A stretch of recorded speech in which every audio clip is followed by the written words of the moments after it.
السلام علیکم ورحمۃ اللہ وبرکاتہ۔ وعلیکم السلام ورحمۃ اللہ وبرکاتہ۔ نحمده ونصلی علی رسولہ الکریم، اما بعد فاعوذ باللہ من الشیطان الرجیم، بسم اللہ الرحمن الرحیم۔ رب اشرح لی صدری ویسر لی امری واحلل عقدۃ من لسانی یفقہوا قولی۔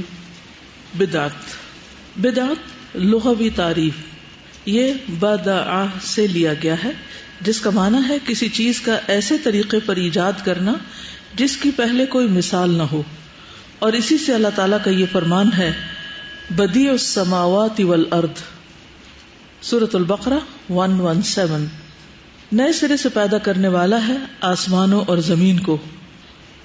قل ما کنت بدعا من الرسل، الاحقاف 9، کہہ دیجئے میں کوئی نیا رسول نہیں ہوں۔ اور مثال ہے ابتدع فلان بدعتا، یعنی اس نے ایک ایسا طریقہ ایجاد کیا ہے جسے اس سے پہلے کسی نے نہیں کیا۔ ابتداء اور ایجاد کی دو قسمیں ہیں۔ عادات میں ابتداء اور ایجاد، جیسے نئی نئی ایجادات، مثلا گاڑی، کمپیوٹر، ان سب چیزوں کو بنانا، اور یہ جائز ہے، اس لیے کہ عادات میں اصل اباحت ہے، یعنی مباح ہے، جائز ہے، ممنوع نہیں ہے، یعنی ہر چیز جائز ہے الا یہ کہ نص اسے ناجائز کہے۔ مثلا کوئی میوزیکل انسٹرومنٹ بنانا۔ نمبر 2، دین میں نئی چیز ایجاد کرنا، یہ حرام ہے، یہ منع ہے، اس لیے کہ دین میں اصل توقیف ہے۔ توقیف کس سے ہے؟ وقف سے، روک دی گئی، یعنی وہیں پر سٹاپ کرنا ہوگا کیونکہ دین مکمل ہو چکا ہے، یعنی اللہ کی طرف سے ہے۔ رسول اللہ صلی اللہ علیہ وسلم نے ارشاد فرمایا، جس کسی نے ہمارے دین میں کسی ایسی نئی چیز کی ایجاد کی جو دین سے نہیں ہے تو وہ مردود ہے۔ من احدث فی امرنا ھذا ما لیس منہ فہو رد، بخاری اور مسلم۔ بدعت کی قسمیں، دین میں بدعت کی دو قسمیں۔ پہلی قسم ایسی بدعت جس کا تعلق قول اور اعتقاد سے ہے، یعنی عقیدے میں بدعت، جیسے جہمیہ، معتزلہ، رافضہ اور تمام گمراہ فرقوں کے اقوال اور اعتقادات۔ دوسری قسم عبادتوں میں بدعت، جیسے اللہ تعالیٰ کی پرستش غیر مشروع عبادت سے کرنا۔ غیر مشروع یعنی جسے شریعت نے نہیں بتایا، نہیں سکھایا، اور اس کی چند قسمیں ہیں، یعنی عبادت میں بدعت کی چند قسمیں، یعنی آپ یوں کہہ سکتے ہیں نمبر 1 عقیدہ میں بدعت، اور نمبر 2 عبادات میں بدعت، کیونکہ عادات میں تو اس کی اجازت ہے ایز لانگ ایز وہ شریعت سے ٹکراتی نہیں۔ تو اعتقادی بدعت تو انشاءاللہ بعد میں دیکھیں گے، لیکن اب عبادات میں بدعت کی اقسام ہے یہ، ٹھیک۔ پہلی قسم نفس عبادت ہی بدعت ہو، جیسے کوئی ایسی عبادت ایجاد کر لی جائے جس کی شریعت میں کوئی بنیاد اور اصل نہ ہو، مثلا غیر مشروع نماز، غیر مشروع روزہ، یا غیر مشروع عیدیں، جیسے عید میلاد وغیرہ۔ اب آپ دیکھیے کہ یہ جو غیر مشروع نماز ہے، اس کی کوئی مثال آپ کو معلوم ہے؟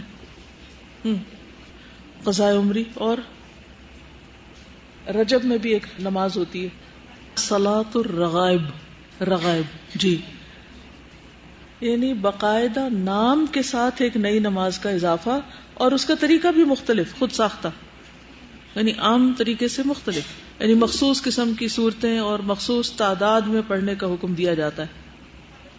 اب یہ ساری نمازیں جو ہیں، نمازوں کی کتنی قسمیں، یعنی ایک تو فرض نماز ہے، ٹھیک ہے، اور پھر ان کے اوقات بھی مقرر ہیں، نبی صلی اللہ علیہ وسلم نے بتا دی۔ پھر یہ ہے کہ کچھ نوافل ہیں جیسے تہجد وغیرہ ہیں، فرض کے علاوہ جو نبی صلی اللہ علیہ وسلم سے مشروع ہیں، ثابت ہیں۔ کچھ ایسے ہیں کہ جو مثلا رمضان میں ادا کیے، بیسیکلی وہ بھی صلاۃ اللیل ہی ہے جس کو تراویح کہا جاتا ہے، پہلے حصے میں پڑھی جائے تو تراویح کہلاتی ہے، اور آخری حصے میں ہو تو تہجد کہلاتی ہے۔ اس کے علاوہ عید پر نماز پڑھنا، یا جمعہ کی نماز ہے، یا ضحیٰ ہے، یا استسقاء ہے، یا کسوف خسوف ہے، یہ تو ہیں مشروع نمازیں۔ لیکن اگر کوئی شخص ایسی نماز پڑھے جس کا کسی حدیث میں کوئی نام نہیں آیا، قرآن میں اس کا کوئی ذکر نہیں ہے، صحابہ نے ایسی کوئی نماز نہیں پڑھی، تو ایسی نماز پھر کیا ہو جائے گی؟ بدعت کہلائے گی، جو خود سے خود ہم نے اپنے اوپر لازم کر لی۔ دوسری قسم جو مشروع عبادت میں زیادتی کی شکل میں، یعنی ایک تو ہے کہ نئی نماز نکالنا، اور ایک یہ ہے کہ نماز کے اندر کوئی اضافہ کر لینا اپنی مرضی سے. نماز مشروع ہے، مثلا زور کی نماز ہے، لیکن 4 رکعتوں کی بجائے 5 پڑھنے شروع کر دینا. جیسے کوئی ظہر یا عصر کی نماز میں 5ویں رکعت زیادہ کر دے. تیسری قسم جو عبادت کی ادائیگی کے طریقوں میں ہو. ٹھیک ہے، طریقے میں کوئی خود ساختہ چیز شروع کر دینا، یعنی اسے غیر شرعی طریقے پر ادا کرے. جیسے مشروع اذکار اور دعائیں اجتماعی آواز اور خوش الحانی سے ادا کرنا، یعنی کٹھے راگ لگا کر دعا مانگنا. ایک تو یہ ہے نا کہ آپ کو سکھا دی جاتی، لیکن وہ سیکھنا ہے، وہ مانگنا نہیں. لیکن اگر مانگنے کے لیے عبادت کے طور پر، ایک ہے تعلیم کے طور پر، وہ مختلف ہے، لیکن عبادت کے طور پر اگر آپ اس کو یہ سمجھتے ہیں کہ اگر سارے لوگ مل کے راگ لگا کے مانگیں گے اکٹھے کورس میں تو زیادہ فائدہ مند ہوگی، تو یہ غلط ہوگا، یہ بدعت کہلائے گا. اور جیسے اپنے آپ پر عبادت میں اتنی سختی برتنا کہ وہ سنت رسول صلی اللہ علیہ وسلم سے تجاوز کر جائے، یعنی آپ کی نماز سے آگے بڑھ جائے. چوتھی قسم جو مشروع عبادت کسی ایسے وقت کی تخصیص کی شکل میں ہو جسے شریعت نے خاص نہ کیا ہو. جیسے 15ویں شعبان کی شب کو نماز اور دن کو روزے کے ساتھ مخصوص کر لینا، کیونکہ نماز اور روزے اصلاً مشروع ہیں، لیکن کسی وقت کے ساتھ خاص کرنے کے لیے دلیل کی ضرورت ہے.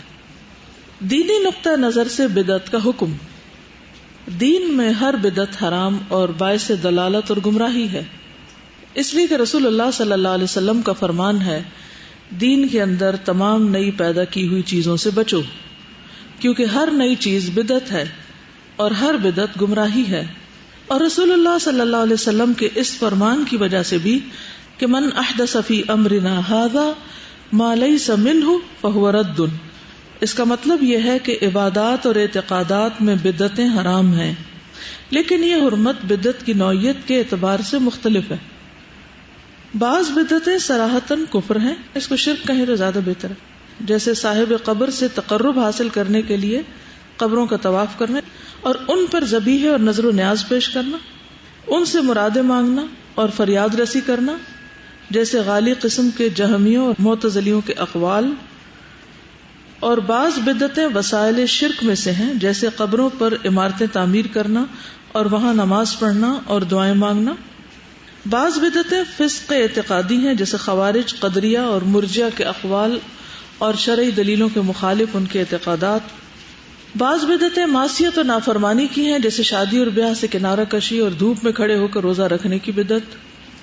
تو یہ مختلف درجے ہیں بدعتوں کے اندر بھی جو دلالت ہیں. ایک غلط فہمی کی اصلاح. جس نے بدعت کی تقسیم اچھی اور بری بدعت سے کی ہے، یعنی بدعہ حسنہ اور بدعہ سیئہ، وہ غلطی اور خطا پر ہے. اور رسول اللہ صلی اللہ علیہ وسلم کی حدیث فَإِنَّ كُلَّ بِدْعَةٍ ضَلَالَةٍ کے برخلاف ہے. حافظ ابن رجب نے اپنی کتاب جامع العلوم والحکم میں رسول اللہ صلی اللہ علیہ وسلم کے فرمان فَإِنَّ كُلَّ بِدْعَةٍ ضَلَالَةٍ کی تشریح کرتے ہوئے کہا ہے کہ آپ کا مذکورہ فرمان ان جامع کلمات میں سے ہے جن سے کوئی چیز خارج نہیں. وہ اصول دین میں ایک عظیم اصل ہے، یعنی یہ نہیں کہا کل بدعت ضلالہ ایکسپٹ فار دوز، یہ نہیں کوئی الگ نہیں کی، سب کی طرف ہے. کلو جب کہہ دیا تو بس سب آگے بیچ میں. اور رسول اللہ صلی اللہ علیہ وسلم کے فرمان من احدث فی امرنا ھذا ما لیس منہ فہو رد کے مشابہ ہے. لہذا جس نے بھی کوئی نئی چیز ایجاد کی اور دین کی طرف اس کی نسبت کی اور دین میں اس کی کوئی اصل مرجع نہیں ریفرنس نہیں ہے، لوٹ کے جائیں جس کی طرف کوئی سورس نہیں ہے اس کا، تو وہ گمراہی ہے اور دین اس سے بری اور الگ ہے، خواہ وہ اعتقادی مسائل ہوں یا ظاہری اور باطنی اعمال اور اقوال ہوں، کوئی بھی چیز ہو. اور بدعت حسنہ کہنے والوں کے پاس کوئی حجت اور دلیل نہیں ہے سوائے عمر رضی اللہ عنہ کے تراویح کے بارے میں اس قول کے کہ نعمت البدعۃ ھذہ، کیا ہی اچھی بدعت ہے. ان لوگوں کا کہنا یہ بھی ہے کہ بہت ساری چیزیں ایسی روح پذیر ہوئیں جن پر سلف نے کوئی نکیر نہیں کی، یعنی انکار نہیں کیا، جیسے کتابی شکل میں قرآن کریم کا جمع کرنا اور حدیث کی کتابت و تدوین یا پھر مختلف علوم کی تدوین، جیسے علم التجوید اور عقیدہ اور فقہ وغیرہ وغیرہ. یہ حضور صلی اللہ علیہ وسلم کے دور میں الگ کوئی چیز نہیں تھے. تو یہ عام طور پر لوگ بدعت کے جواز میں دو دلیلیں پیش کرتے ہیں. ایک تو یہ کہ حضرت عمر نے کہا تھا کہ نعمت البدعۃ ھذہ، اور دوسرے یہ کہ صحابہ نے بھی تو کئی نئی چیزیں بعد میں شروع کی تھی جو پہلے نہیں تھی، جن میں ان علوم کا ذکر آتا ہے. تو اب اس کی حقیقت کو دیکھتے ہیں کہ کیا ہے ان دونوں کا جواب. تو اس کا جواب یہ ہے کہ یہ چیزیں ایسی ہیں جن کی شریعت میں اصل ہے. کیسے؟ یہ نئی نہیں ہے. اور حضرت عمر رضی اللہ تعالیٰ عنہ کا یہ فرمان کہ نعمت البدعۃ ھذہ، تو اس سے مراد لغوی بدعت ہے نہ کہ شرعی بدعت. یعنی انہوں نے لفظ کو لغوی معنوں میں استعمال کیا ہے نہ کہ شرعی معنوں میں. یعنی بدعت کو اگر آپ ڈکشنری میں دیکھیں تو وہاں پر دونوں معنی آپ کو ملیں گے، اور یہاں ان کی مراد لفظ بدعت ہے نہ کہ شرعی بدعت. پس شریعت میں جس کی اصل موجود ہے، جس کی جانب رجوع کیا جا سکتا ہے، تو جب اسے بدعت کہا جاتا ہے تو وہ لغوی بدعت مراد ہوتی ہے نہ کہ شرعی. اس لیے شرعی طور پر بدعت وہ ہے جس کی شریعت میں کوئی اصل نہ ہو، جس کی جانب رجوع کیا جا سکے. اور قرآن کریم ایک کتاب کی شکل میں جمع کرنے کی اصل شریعت میں موجود ہے. اس لیے کہ نبی کریم صلی اللہ علیہ وسلم قرآن کریم لکھنے کا حکم فرماتے تھے. ٹھیک ہے نا، آپ کاتبوں کو بلاتے اور لکھواتے تھے، لیکن متفرق طور پر لکھا ہوا تھا. کیا وجہ تھی؟ جو میسر تھا اسی پہ لکھا جا رہا تھا. صحابہ کرام نے ایک مصحف میں حفاظت کی غرض سے اکٹھا کیا، یعنی جلد کے اندر کر دیا، حفاظت کے لیے، آسانی کے لیے، سہولت کے لیے. اگر یہ ایک جلد میں نہ ہو، کوئی صورت کہیں ملتی کوئی کہیں ملتی، تو کتنا مشکل ہوتا. اور تراویح، بعض کہتے ہیں نا کہ حضرت عمر نے شروع کی تھی، تو نعوذ باللہ یہ بھی بدعت ہے. تو تراویح جو ہیں یہ رسول اللہ صلی اللہ علیہ وسلم نے صحابہ کرام کو چند رات پڑھائی تھی جماعت کے ساتھ، تو اصل تو موجود ہے. اخیر میں فرض ہونے کے خوف سے جماعت پڑھنا چھوڑ دی، ورنہ ساری پڑھاتے. صحابہ کرام رضی اللہ عنہم برابر اللہ کے رسول صلی اللہ علیہ وسلم کی زندگی میں اور وفات کے بعد الگ الگ گروپ میں پڑھتے رہے. آپ کی زندگی میں بھی الگ الگ پڑھتے تھے، یعنی اپنے اپنے گروپس میں. اور بعد میں بھی حضرت ابوبکر کے دور میں ایسا ہوتا رہا، یہاں تک کہ عمر رضی اللہ عنہ نے اپنے دور خلافت میں ایک امام کے پیچھے لوگوں کو جمع کر دیا. تو انہوں نے تو صرف اکٹھا کیا، جیسے صحابہ نے قرآن مجید کو جمع کر دیا، ایسے حضرت عمر نے لوگوں کو جمع کر دیا. ایسا تو نہیں کہ انہوں نے کوئی نئی نماز ایجاد کر لی تھی، یا اس کی رکعتوں میں اضافہ کر لیا تھا، یا اس کے کسی طریقے میں اضافہ کر لیا تھا، یا اس کا طریقہ کچھ اور، مثلاً اس کا وقت بدل دیا کہ وہ دن کو پڑھنا شروع کر دی. ایسی تو کوئی چیز نہیں تھی نا. صرف کیا کیا تھا، انہوں نے سب کو اکٹھا کر دیا تھا. اور آج آپ دیکھیں کیا سارا شہر ایک جگہ جمع ہوتا ہے؟ نہیں. اب بھی تو لوگ مختلف علاقوں میں پڑھ رہے ہوتے ہیں اپنی اپنی سہولت سے. اور کیا سارے لوگ قرآن پاک پورا پڑھتے ہیں؟ نہیں. اب بھی آپ نے دیکھا کچھ لوگ صرف 10 دن پڑھتے ہیں، کچھ لوگ 10 دنوں میں ہی پورا قرآن پڑھ لیتے ہیں، کچھ لوگ پورا مہینہ بھی پڑھتے ہیں لیکن پورا قرآن مجید مکمل نہیں کرتے. تو کبھی کسی نے ان پہ نکیر کی کہ تم ایسا کیوں کر رہے ہو، تمہیں لازم ہے کہ پورا کرو قرآن؟ نہیں، سہولت کے لیے جو بھی ہو. اور کچھ لوگ ایک سے بھی زیادہ قرآن مجید پڑھ لیتے ہیں، تو جس کو جتنی نیکی کا شوق ہو. اور کبھی کسی ایک نے دوسرے کو اس کا پابند نہیں کیا. اور اب بھی کئی لوگ ایسے ہیں کہ وہ کچھ تو امام کے ساتھ پڑھ لیتے ہیں اور کچھ خدا کے پڑھ لیتے ہیں گھر میں، جیسے حافظ وغیرہ ہوتے ہیں. کچھ لوگ تو وہ اپنی دہرائی کے لیے خود سے بھی پڑھتے ہیں. تو یہ دین میں کوئی بدعت نہیں ہے، کیونکہ اس کی اصل موجود ہے. یہ ہے اس کی دلیل بیسیکلی. اور کتابت حدیث کی بھی شریعت میں اصل ہے، اس لیے کہ نبی کریم صلی اللہ علیہ وسلم نے بعض صحابہ کو بعض حدیثیں لکھنے کی اجازت مرحمت فرمائی تھی، اور عمومی طور پر آپ کے زمانے میں اس کے لکھنے کی ممانعت تھی، اس ڈر سے کہ کہیں قرآن کے ساتھ خلط ملط نہ ہو جائے. یعنی حدیث کو اس لیے نہیں لکھنے سے روکا تھا کہ یہ کوئی بدعت ہے، بلکہ کس لیے؟ اس کی خاص وجہ تھی، کیونکہ اس وقت پہلی پرائرٹی کیا تھی کہ قرآن مجید صحیح طور پر لکھا جائے اور وہ جمع ہو جائے، کیونکہ ریسورسز کم تھے، لوگ لکھنے والے کم تھے. اب اگر ایک کام کے لیے لوگ ہی کم ہیں تو ہمیں یہ دیکھنا پڑے گا نا کہ پہلے کون سا کام کرنا چاہیے اور زیادہ اہم کون سا ہے، اور اس کے بعد کون سا کرنا چاہیے. اور اگر اکٹھا ہی شروع کر لیا جائے تو اس میں کیا قباحتیں ہو سکتی. تو ان کو اوائڈ کرنے کے لیے آپ صلی اللہ علیہ وسلم نے حدیث کو لکھنے سے منع کیا تھا، اور خصوصاً اسی پیپر پہ جس پہ قرآن مجید لکھا ہوا ہو. اور جہاں تک عقیدہ کا تعلق ہے یا علوم الحدیث یا فقہ وغیرہ کا، تو یہ بھی سہولت کے لیے ان کو ایک جگہ جمع کر دیا گیا. ٹھیک ہے نا. الگ طور پر ایک سسٹمیٹک وے میں پڑھنے کا فائدہ کیا ہوتا ہے کہ اس ایک خاص موضوع سے متعلق پوری چیزیں ذہن نشین ہو جاتی. کیونکہ کسی بھی کام کو جب آپ لگ کے کرتے ہیں، گہرائی میں جا کے کرتے ہیں، ترتیب سے کرتے ہیں، تو اس کا امپیکٹ اور ہوتا ہے. تو ایک ہوتا ہے پھیلاؤ کسی بھی چیز میں کہ آپ پڑھ رہے ہیں اور وہ چیزیں پھیلی ہوئی ہیں، اور ایک ہوتا ہے ان سب کو منظم کر دینا، آرگنائز کر دینا اور ایک خاص طریقے سے پڑھنا. تو یہ ایک ٹول ہے. دین میں اس کی اصل تو موجود ہے. ہاں، بدعت اس وقت ہوگا یہ جب وہ چیزیں اس میں پڑھائی جائیں جو دین میں اصل میں ہے ہی نہیں، جن کی کوئی دلیل نہیں، یا یہ سمجھنا کہ اس طرح پڑھنے میں ثواب زیادہ ہے اور دوسری طرح پڑھنے میں کم ہے. یہ نہیں ہے مقصد اس میں. بدعتوں کے ظہور کے اسباب یعنی ظاہر ہونے کی وجوہات. کتاب و سنت پر مضبوطی سے جمے رہنے ہی میں بدعت اور گمراہی میں پڑنے سے نجات ہے. بچ کیسے سکتے ہیں بدعت سے؟ جب کیا کریں؟ قرآن و سنت کو مضبوط پکڑ لیں. اللہ تعالیٰ کا فرمان ہے وَأَنَّ هَذَا صِرَاطِي مُسْتَقِيمًا فَاتَّبِعُوهُ وَلَا تَتَّبِعُوا السُّبُلَ فَتَفَرَّقَ بِكُمْ عَنْ سَبِيلِهِ سورۃ الانعام 153. اور یہی میرا راستہ سیدھا ہے، اس کی پیروی کرو، اور دیگر راستوں کی پیروی نہ کرو جو تمہیں اس کے راستے سے جدا کر دیں. نبی کریم صلی اللہ علیہ وسلم نے اس کو عبداللہ بن مسعود رضی اللہ عنہ کی روایت میں واضح کر دیا ہے. آپ نے فرمایا رسول اللہ صلی اللہ علیہ وسلم نے ہمارے سامنے ایک لکیر کھینچی اور فرمایا کہ یہ اللہ کا راستہ یعنی اسٹریٹ پاتھ. پھر اس کے دائیں اور بائیں چند لکیریں کھینچی اور فرمایا یہ بہت سارے راستے ہیں، اور ان میں سے ہر ایک راستے پر شیطان ہے جو اپنی جانب بلا رہا ہے. پھر آپ نے یہی آیت تلاوت فرمائی وَأَنَّ هَذَا صِرَاطِي مُسْتَقِيمًا فَاتَّبِعُوهُ وَلَا تَتَّبِعُوا السُّبُلَ. سبل کون سے ہیں؟ جو اس کے دائیں بائیں جا رہے ہیں، ڈائیورجنس. فَتَفَرَّقَ بِكُمْ عَنْ سَبِيلِهِ، وہ تم کو اصل راستے سے دور لے جائیں گے. پس جو بھی کتاب و سنت سے روگردانی کرے گا تو اسے گمراہ کن راستے اور نئی بدعتیں اپنی جانب کھینچ لیں گی. کس کو؟ جو کتاب و سنت سے دور ہوگا اس کو بدعتیں اپنی طرف کھینچ لیں گی، اٹریکٹ کریں گی. اگر ہمارے معاشرے میں بہت سی بدعتیں ہیں تو اس کی بنیادی وجہ کیا ہے؟ کیونکہ اصل دین سامنے نہیں ہے ان کے، تو وہ پھر اور چیزوں کو دین سمجھ کے اختیار کر لیتے ہیں، اپنا لیتے ہیں. بدعتوں کے ظہور کے اسباب مندرج ذیل ہیں.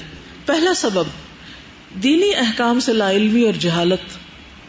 جو زمانہ گزرتا گیا اور لوگ آثار رسالت سے دور ہوتے گئے، علم کم ہوتا رہا اور جہالت عام ہوتی گئی، جیسا کہ اس کی خبر نبی صلی اللہ علیہ وسلم نے اپنی اس حدیث میں دی ہے تم میں سے زندہ رہنے والا شخص بہت سارے اختلافات دیکھے گا، ابو داؤد اور ترمذی. اور اپنے اس فرمان میں بھی کہ اللہ تعالیٰ علم بندوں سے چھین کر نہیں ختم کرے گا بلکہ علماء کو ختم کر کے علم ختم کرے گا، یہاں تک کہ جب کسی عالم کو زندہ نہیں چھوڑے گا تو لوگ جاہلوں کو رؤساء بنا لیں گے اور یہ لوگ مسئلہ پوچھنے پر بغیر علم کے فتویٰ دیں گے تو خود بھی گمراہ ہوں گے اور دوسروں کو بھی گمراہ کریں گے. جامع بیان العلم و فضل. تو علم اور علماء ہی بدعت کا جواب دے سکتے ہیں، اور جب علم اور علماء ہی کا فقدان ہو جائے تو بدعت کے پھلنے پھولنے اور بدعتیوں کے سرگرم ہونے کے مواقع میسر ہو جاتے ہیں. ٹھیک ہے. دوسری چیز خواہشات کی پیروی. جو کتاب و سنت سے اعراض کرے گا وہ اپنی خواہشات کی پیروی کرے گا، جیسا کہ ارشاد باری تعالیٰ ہے فَإِن لَّمْ يَسْتَجِيبُوا لَكَ فَاعْلَمْ أَنَّمَا يَتَّبِعُونَ أَهْوَاءَهُمْ وَمَنْ أَضَلُّ مِمَّنِ اتَّبَعَ هَوَاهُ بِغَيْرِ هُدًى مِّنَ اللَّهِ سورۃ القصص. اگر یہ تیری بات نہ مانے تو تو یقین کر لے کہ یہ صرف اپنی خواہشات کی پیروی کر رہے ہیں. اگر یہ تیری بات نہ مانے تو تم یقین کر لو کیا کہ یہ خواہشات کی پیروی کر رہے ہیں. یعنی دو چیزیں ہوتی ہیں، یا انسان لا علم ہوتا ہے اور یا انسان خواہشات کا پیروکار ہوتا ہے، تب وہ دین کے اصل رستے کو چھوڑتا ہے. اور اس سے بڑھ کر بہکا ہوا کون ہے جو اپنی خواہش کے پیچھے پڑا ہوا ہو بغیر اللہ کی رہنمائی کے. اور فرمایا افرأیت من اتخذ الہہ ہواہ وأضلہ اللہ علی علم وختم علی سمعہ وقلبہ وجعل علی بصرہ غشاوہ فمن یہدیہ من بعد اللہ. سورۃ الجاثیہ 23. کیا آپ نے اسے بھی دیکھا جس نے اپنی خواہش نفس کو اپنا معبود بنا رکھا ہے، جس نے اپنی خواہشات کو اپنا خدا بنا رکھا ہے، یعنی اس کو پوجتا ہے، اس کی مانتا ہے، اور باوجود سمجھ بوجھ کے اللہ نے اسے گمراہ کر دیا ہے اور اس کے کان اور دل پر مہر لگا دی ہے اور اس کی آنکھ پر بھی پردہ ڈال دیا ہے. اب ایسے شخص کو اللہ کے بعد کون ہدایت دے سکتا ہے؟ چنانچہ یہ بدعات اتباع خواہشات کی پیداوار ہیں. یعنی ہم اصل دین پر عمل کرتے ہوئے جب کہتے ہیں کہ ہم تھک گئے ہیں، بور ہو گئے ہیں، تو اب کوئی نئی چیز ہو. یعنی انسان ہر چیز میں جدت چاہتا ہے، لباس میں جدت، کھانوں میں جدت، رہن سہن کے عادات اور اطوار میں جدت. تو وہ کیا چاہتا ہے کہ دین میں بھی کوئی جدت ہو. تو اس جدت پسندی کی وجہ سے، اور جدت پسندی کی کبھی وجہ کیا ہوتی ہے؟ صرف ضرورت نہیں ہوتی، خواہش نفس ہوتی، بس دل یہ کہہ رہا ہے، اس کے علاوہ کوئی وجہ نہیں ہوتی. تیسرا سبب، مخصوص لوگوں کی رائے کے لیے تعصب برتنا، کسی کی رائے کی طرفداری کرنا. یعنی آپ ایک خاص پرٹیکولر اسکول آف تھاٹ کو فالو کرنا چاہتے ہیں اور اسی کے پیچھے جانا چاہتے ہیں، تو پھر سم ٹائم آپ کے سامنے اصل دین آ بھی جائے، اصل بات آ بھی جائے، تو آپ صرف اس لیے نہیں لیتے کہ نہیں مجھے اصل میں فلاں رستہ اختیار کرنا ہے. کسی کی رائے کی طرفداری کرنا یہ انسان اور دلیل کی پیروی اور معرفت حق کے درمیان بہت بڑی رکاوٹ ہے. اللہ تعالیٰ کا فرمان ہے وَإِذَا قِيلَ لَهُمُ اتَّبِعُوا مَا أَنزَلَ اللَّهُ قَالُوا بَلْ نَتَّبِعُ مَا أَلْفَيْنَا عَلَيْهِ آبَاءَنَا. سورۃ البقرہ 170. اور ان سے جب کہا جاتا ہے کہ اللہ تعالیٰ کی اتاری ہوئی کتاب کی تابعداری کرو، تو جواب دیتے ہیں کہ ہم تو اس طریقے کی پیروی کریں گے جس پر ہم نے اپنے باپ دادا کو پایا ہے. اور آج کل یہی حالت متعصبین کی، یعنی جو باعث لوگ ہیں، جب انہیں کتاب و سنت کی پیروی اور ان دونوں کی مخالف چیزوں کو چھوڑنے کے لیے کہا جاتا ہے، یعنی جو کتاب و سنت کے اگینسٹ جا رہی ہوں، تو یہ اپنے مذاہب، مشائخ اور آباء و اجداد کو دلیل بناتے اور حجت کے طور پر پیش کرتے ہیں. کیا کہتے ہیں؟ ہم یہ اس لیے کر رہے ہیں کیونکہ ہمارے امام صاحب یہی کہتے ہیں، یا ہمارے ماں باپ یہ کہتے تھے. تو کیا خیال ہے ہمارے امام صاحب یا ہمارے ماں باپ، ان کو کچھ سمجھ نہیں تھی. بات یہ ہے کہ کیا امام اور والدین معصوم عن الخطا ہیں؟ ان سے غلطی نہیں ہو سکتی؟ ہو سکتی، لیکن معصوم کون ہے؟ انبیاء، نبی صلی اللہ علیہ وسلم. اور کتاب اللہ تو ہے ہی ہر شک و شبہ سے پاک، لا ریب فیہ. تو خالص چشمے سے پانی پینے کی بجائے وہ کیا کرتے ہیں؟ ادھر ادھر سے سہولت کے لیے جو اس کی شاخیں نکلی ہوئی ہیں اس میں سے لے لیتے ہیں، خواہ وہ دوسرے درجے کا ہو. تو نبی صلی اللہ علیہ وسلم نے اپنی امت کو بدعت سے خبردار کر دیا تھا کہ ایسا ہوگا، لوگ نئی باتیں نکالیں گے اور تمہیں اس سے ہوشیار رہنا ہے. مسند احمد میں آتا ہے رسول اللہ صلی اللہ علیہ وسلم نے فرمایا، میرے بعد حکومت کی باغ ڈور کچھ ایسے لوگوں کے ہاتھ میں بھی آئے گی جو سنت کو مٹا دیں گے اور بدعت کو فروغ دیں گے اور نماز کو اس کے وقت مقررہ سے ہٹا دیں گے. ابھی آپ نے دیکھا ہوگا کہ بعض اوقات جمعہ کی نماز اتنی لیٹ ہوتی ہے کچھ جگہوں پر کہ بالکل عصر کے قریب ہو جاتا ہے وقت، خصوصاً سردیوں میں. حالانکہ اگر آپ بخاری کو دیکھیں اور حدیث کی کتابیں دیکھیں تو جمعے کی نماز کا وقت تو بہت ہی ارلی ہے. تو آپ صلی اللہ علیہ وسلم نے اس دور میں ہی پہلے سے بتا دیا تھا کہ یہ ہوگا، کہ لوگ دین میں ٹیمپرنگ کریں گے اور اپنی مرضی سے چیزوں کو آگے پیچھے ہٹائیں گے. تو یہ جو ہے نا وَلَا تَتَّبِعُوا السُّبُلَ، قرآن مجید کی جو آیت ہے، یہ بھی اسی کی طرف اشارہ کرتی. فَتَفَرَّقَ بِكُمْ عَنْ سَبِيلِهِ ذَلِكُمْ وَصَّاكُمْ بِهِ لَعَلَّكُمْ تَتَّقُونَ. اس چیز کی تم کو وصیت کی جاتی، تاکید کی جاتی ہے کہ اگر تم اصل سے ہٹے اور شاخوں میں پڑ گئے ادھر ادھر، دوسرے رستوں پہ نکل گئے، تو تمہیں اصل سے جدا کر دیں گے. تو تتبع السبل میں مجاہد کہتے ہیں کہ یہ کیا ہے؟ البدع والشبہات، بدعات اور شبہات ہیں. پھر اسی طرح یہ کہ ہر طرح کی بدعت سے منع کیا گیا ہے. عادات کی بات نہیں کر رہی میں، دین میں ہر طرح کی بدعت، یہ بھی یاد رکھیے، دین میں بدعت. عادات میں بدعت نہیں. نبی صلی اللہ علیہ وسلم نے فرمایا جو شخص تم میں سے میرے بعد زندہ رہے گا تو عنقریب وہ بہت زیادہ اختلافات دیکھے گا. بس تم پر لازم ہے کہ تم میری سنت اور خلفائے راشدین میں جو ہدایت یافتہ ہیں ان کی سنت کو پکڑے رہو اور اسے ڈاڑھوں سے مضبوط پکڑ کر رکھو، اور دین میں نئے امور نکالنے سے بچتے رہو، کیونکہ ہر نئی چیز بدعت ہے اور ہر بدعت گمراہی ہے. ابن عمر کہتے ہیں ہر بدعت گمراہی ہے خواہ لوگ اسے نیکی سمجھیں، یعنی خواہ اسے لوگ نیکی کا کام سمجھ کے کر رہے ہوں لیکن بظاہر نیکی نظر آنے والی چیز بھی گمراہی ہے. یہی تو بدعت کی زیادہ مشکل بات ہے. دیکھیے شرک بھی پہچانا جاتا ہے بعض اوقات بہت جلدی، کفر بھی پہچانا جاتا ہے، لیکن بعض اوقات بدعات کی پہچان بھی نہیں ہوتی اور غیر محسوس طریقے سے انسان ان میں جا پڑتا ہے کیونکہ ان کی ظاہری شکل دین کی سی ہوتی ہے. نبی صلی اللہ علیہ وسلم نے فرمایا جب میں تم سے کوئی حدیث بیان کیا کروں تو اس میں مزید اضافہ نہ کیا کرو. تو یہ اضافہ بھی پھر کیا ہوگا؟ بدعت. یعنی اپنے پاس سے اس کے الفاظ مت بڑھایا کرو. تو اس معاملے میں جو احادیث کے ترجمے ہیں نا ان میں بھی احتیاط برتنی چاہیے.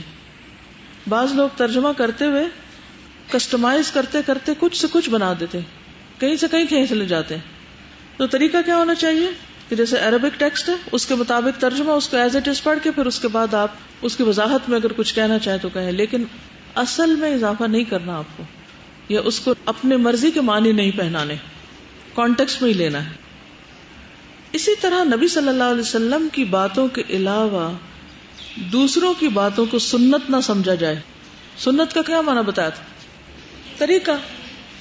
تو ویسے تو لغوی معنی میں کوئی بھی طریقہ ہو سکتا ہے، لیکن کس طریقے کو سنت نہیں کہا جا سکتا؟ جو بظاہر دین کا طریقہ نظر آ رہا ہو لیکن وہ نبی صلی اللہ علیہ وسلم کا طریقہ نہ ہو.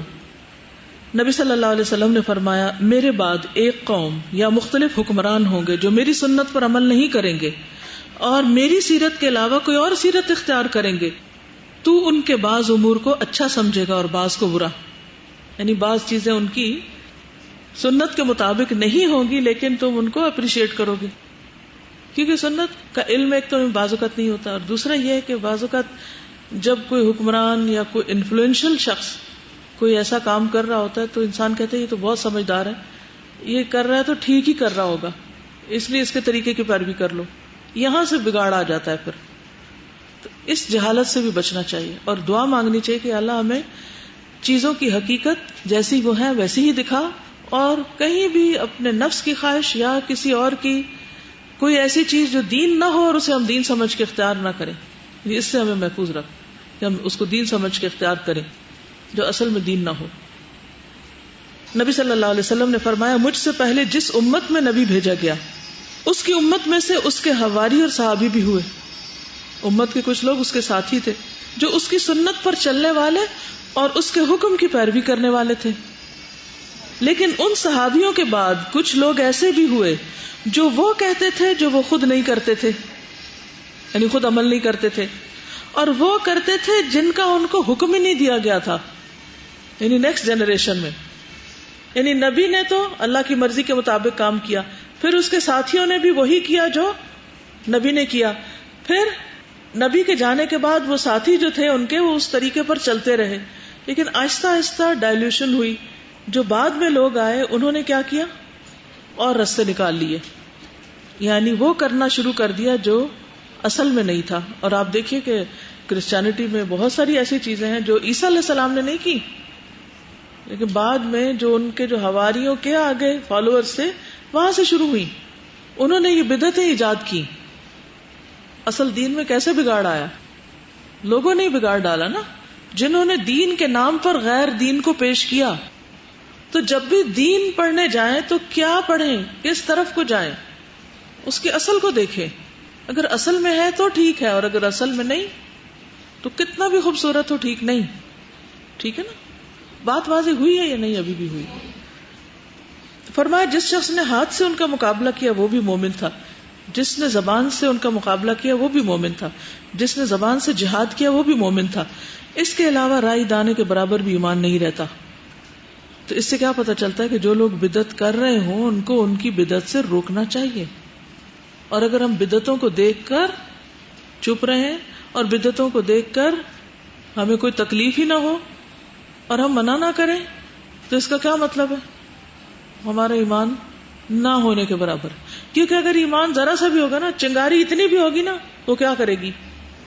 وہ شعلہ بن جائے گی، کبھی وہ بھڑک اٹھے گی. لیکن اگر چنگاری بجھ گئی ہے، ذرا رائی برابر بھی کچھ نہیں ہے باقی، تو اس سے تو کچھ خیر نہیں نکلنے والی پھر. اسی لیے یہ ایک مختصر سی کتاب ہے، بدعت کیا ہے. یہ ام عبد منیب نے لکھی ہیں، خاتون، لیکن ماشاءاللہ ان کا قلم اتنا رواں ہے کہ انہوں نے لگتا ہے کچھ چھوڑا ہی نہیں. جو کچھ ہمارے معاشرے میں ہوتا ہے نا، جس کی اصل دین میں کوئی نہیں، وہ انہوں نے مینشن کر دیا. تو مجھے اس سے ذاتی طور پہ مجھے سہولت ہوئی اپنا محاسبہ کرنے میں کہ کوئی اس میں سے میں تو نہیں کام کرتی کہ جو بھولے سے ہی انسان شروع کر دیتا. ہم معصوم تو نہیں ہے نا، ہم بھی پھسل سکتے ہیں، کسی چیز کو نیکی سمجھ کے شروع کر دیں لیکن اس کی کوئی اصل بنیاد دلیل نہ ہو. تو میں ہی چاہوں گی کہ یہ اگر آپ کے پاس ہو کتاب اور اس کو اپنے سیلف انالیسس کے لیے دیکھ لیں، اور پھر آپ کو آبزرویشن میں آسانی ہوگی کہ کہاں کچھ ایسا ہو رہا ہے غلط، اور پھر کم از کم خود ان چیزوں کو چھوڑیں اگر کہیں بھی کچھ موجود ہے. اور سب سے پہلے اپنے عمل سے تبلیغ کریں. آپ نے دیکھا ہوگا کہ شرک اور کفر سے روکنا لوگوں کو اتنا مشکل نہیں ہوتا جتنا بدعت سے. اتنی شدید ریزنٹمنٹ آتی ہے، اتنی شدید خاندانوں کے اندر کہ آپ سوچ نہیں سکتے، جینا دوبر کر دیتے. تو بہت حکمت کے ساتھ، کیونکہ یہ شیطان کا بہت بڑا وار ہے اور یہ اس کا دھوکہ ہے کہ انسان کو تھکائے بھی اور اس سے وہ کام کرائے جس کا کچھ بھی اجر نہیں، بلکہ الٹا پکڑ ہونے والی ہے. مثلا پاکستان کا جھنڈا ہے، کتنے رنگ ہیں اس میں؟ تو اگر کوئی ایک تیسرا بھی لگا دے اس میں تو کیا ہوگا؟ پاکستان کا وہ نہیں رہے گا، وہ پارٹی کا جھنڈا ہو جائے گا. یا اور اگر کوئی یہ دعویٰ کرے کہ یہ ہے پاکستان کا جھنڈا، یہ ہے اصل دین، آپ کو پتا ہے کہ یہ ایک جرم ہے، آفینس ہے. اب اگر کوئی کہے لو اتنی ریجیڈیٹی، اس غریب نے کیا کیا کہ آپ اسے پھانسی چڑھا رہے ہیں، ایک تھوڑا سا ایک نیا رنگ ہی لگا دیا. تبھی جدت ہونی چاہیے. کوئی چاند تارے کی اگر شیپ الٹی کر دی تو وہ بھی جرم ہے، تو آپ یہ نہیں کر سکتے. تو کیا ایک دین ہی ایسی چیز رہ گئی کہ جس میں آپ جو جی چاہے کھیل کھیلیں؟ تو سب سے پہلی چیز یہ ہے کہ آپ خود ویل انفارمڈ ہو. میں نے جب اس کو پڑھا تھا تو ایسے نہیں پڑھ لیا تھا، میں ہر ایک چیز پہ رک کے سوچتی تھی اس کو کیوں کہا بدعت، اس کو کیوں کیا وجہ، کہ اس کی اصل نہیں ہے نا کوئی. اگر کوئی اصل ہو تو ٹھیک ہے، ہم بھی کر لیتے ہیں، ہم کیوں محروم رہے. بدعت پر تو کوئی توبہ بھی نہیں کرتا نا. پھر شرک کفر سے تو پھر بھی انسان کہتا ہے کہ میں اتنی بڑی گمراہی میں تھا، لیکن اس سے توبہ بھی نہیں کرتا کیونکہ وہ اس کو اچھا سمجھ کے کر رہا ہوتا ہے نا. بعض لوگ بدعت کو جاری کرنے کے لیے دلیل یہ دیتے ہیں کہ اس طرح ہم لوگوں کو دین کی طرف مائل کرتے ہیں کیونکہ یہ لوگ اس طریقے کا دین پسند کرتے ہیں. تو پھر پیروی دین کی ہو رہی ہے خواہشات کی. اور کیا نبی صلی اللہ علیہ وسلم نے قریش کے طریقوں کو اختیار کر لیا تھا کہ اس طرح قریش راضی ہو جائیں گے تو اتنے سارے لوگ مسلمان ہو جائیں گے تو دین کو بڑی ترقی حاصل ہو جائے گی؟ لقد كدت تركن إليهم شيئا قليلا إذا لأذقناك ضعف الحياة وضعف الممات ثم لا تجد لك علينا نصيرا. یعنی قریب تھا کہ آپ تھوڑا سا مائل ہو جاتے. لقد كدت تركن إليهم شيئا قليلا، اور اگر آپ اس کی طرف رخ بھی کرتے اذن تو کیا ہوتا؟ تب لأذقناك، ہم آپ کو چکھاتے ضعف الحياة وضعف الممات، دنیا میں بھی دگنی سزا اور موت کے وقت بھی دگنی سزا. اور ہمارے مقابلے میں تم کسی کو مددگار نہ پاتے. اللہ اپنے نبی کو جو اللہ کے محبوب ہیں اس انداز میں خطاب کر رہے ہیں کہ اگر آپ ایسا کرتے جو کہ آپ نہیں کرنے والے تھے تو آپ کے بھی اس عمل کو ہم قبول نہ کرتے، کیونکہ من احدث فی امرنا ھذا ما لیس منہ فہو رد ریجیکٹڈ. تو اس لیے اس میں بہت ہی احتیاط کی ضرورت ہے. تو پہلے درجے پہ خود چھوڑ دینا ہے ان چیزوں کو، اگلے درجے پر پھر ان کی اصلاح کی کوشش کرنی ہے، اور پھر تیار رہنا ہے کس کے لیے؟ مار کھانے کے لیے. جی دیکھیے اس خاص چیز پر بحث کرنے کے بجائے نا جڑ کاٹنی چاہیے پہلے کہ بھی یہ کرنا کیوں منع ہے, کیوں نہیں کرنا چاہیے. اگر لوگوں کو یہ سمجھ آ گئی نا, جڑ کٹ گئی تو سارے پتے جھڑ جائیں گے, سب صاف ہو جائے گا. لیکن اگر جڑ باقی ہے نا تو پھر ایک گرے گا تو دوسرا آ جائے گا. تو کیونکہ وہ اندر بیماری جیسے کینسر ہوتا ہے نا, تو وہ اگر اس کا ذرا سے اثر باقی رہ جائے نا تو پھر پھوٹ پڑتا ہے. تو عقیدہ صحیح ہوگا تو پھر وہ اس کی جڑ کٹے گی نا. تو پہلے تو آپ خود لکھیے نا اپنی کاپیوں میں کہ بدعت ہوتی کیا ہے, بدعت کی قسمیں کتنی ہیں, بدعت غلط کیوں ہے, بدعت سے کہاں منع کیا گیا, اور انشاءاللہ ابھی بدعت کے نقصانات کیا ہیں. یہ پہلے آپ خود واضح ہو جائیں. جب خود ہو جائیں گے تو انشاءاللہ پھر دوسروں کو بھی پہلے یہ سمجھا کے پھر چیزوں سے روکیں. وہ پھر سیکنڈری ہو جاتا ہے. پھر اس کی بھی نوبت بعض اوقات نہیں آتی کہ آپ انہیں کہیں یہ چھوڑو یہ چھوڑو, وہ خود ہی چھوڑ دیتے. وہ کہتے یہ نہیں ہے. اور یاد رکھیے بدعت تب جائے گی جب سنت آئے گی. آغاز بدعت ختم کرنے سے نہیں کرنا, آغاز کہاں سے کرنا؟ سنت عام کرنے سے. جب روشنی پھیل جائے گی تو لوگوں کو خود ہی نظر آنے لگے گا کہاں کہاں غلطی, کیا نہیں ہونا چاہیے. اور اگر روشنی نہیں اور لوگوں کے اندر ایمان ہی نہیں اور آپ اوپر سے ان کی صفائی کر رہے ہیں تو وہ تو کبھی نہیں ہونے کی.